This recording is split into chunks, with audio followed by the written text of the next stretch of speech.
honor and this privilege to speak to all of us here today. So I'll begin with one of the worst things about being in Hong Kong. The worst thing for me for being in Hong Kong is that I just simply couldn't blend in. You know, no matter how hard I tried, I just could not look at the locals here. You could spot me from a mile away, never in LKF, but in other parts of Hong Kong. You could spot me from a mile away like this big brown man wandering around the streets looking lost. But the best part about Hong Kong is that it really didn't matter. You know, this city knows its priorities. It's got what it wants right. It's not about how you look or the color of your skin. And at no point here did I feel unsafe or unwelcome. And indeed, perhaps I may have unwittingly actually scared a few other people too. So, Hong Kong manages to strike just the right balance between being completely foreign to everything that I've known in the past, but also offering me just the right kind of comfort and the right kind of familiarity at the right time that I needed it. So, in a sense, that's the hallmark of a good education, is what I would think. You know, to push you into the unknowns so that you learn new things, but not so far out into the depths of beyond that you don't know how to even navigate it.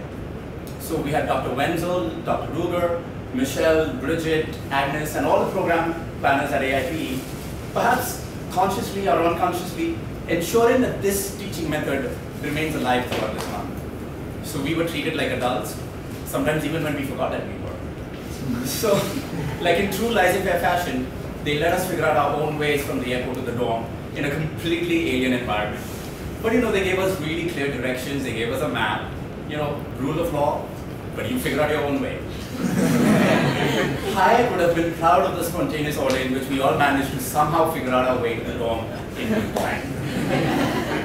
Or like in the next morning, when a motley crew of us very colorful people, the vivacious Lisa is somewhere there, and Paul and the stunningly beautiful Ming and I all lost early in the morning at 9 a.m. hungry, not knowing where to go find something to eat. So instead we found a white man walking around and we decided to follow him. You know why? Because we decided that he was Matthew. All the people would say.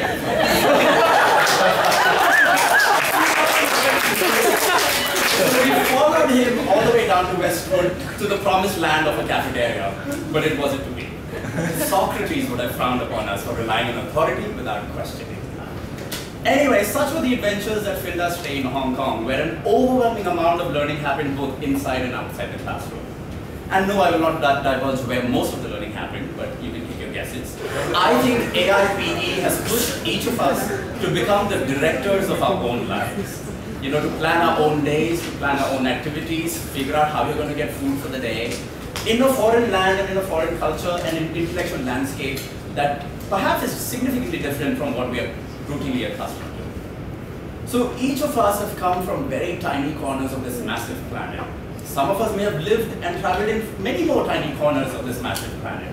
Nevertheless, I think we can all agree that there is so much more to this world that remains to be seen, that remains to be explored. So many more different kinds of people to observe, their lives to witness, and their ideas to contemplate upon. And can we justifiably then say that we have lived if we have not grappled with the enormity of this world and everything and everyone that's in it? If memory serves me right, this is just my first lifetime, and perhaps it might be the only one. And I suspect it's the same for each of you. So we've got to live this one lifetime that we have, and I mean like really live it. And now as alumni of TFAS, I think this is one of the most important lessons that I'm taking away from AIPE and Hong Kong. That the world is so much bigger, that there are 7 billion human minds on this planet, and they have all different ways of thinking, and all different ways of living, and all different ways of learning about the world. But you know, ultimately none of us really know enough. And that's why we have to be committed to be explorers, not just of lands and cultures, but also of ideas.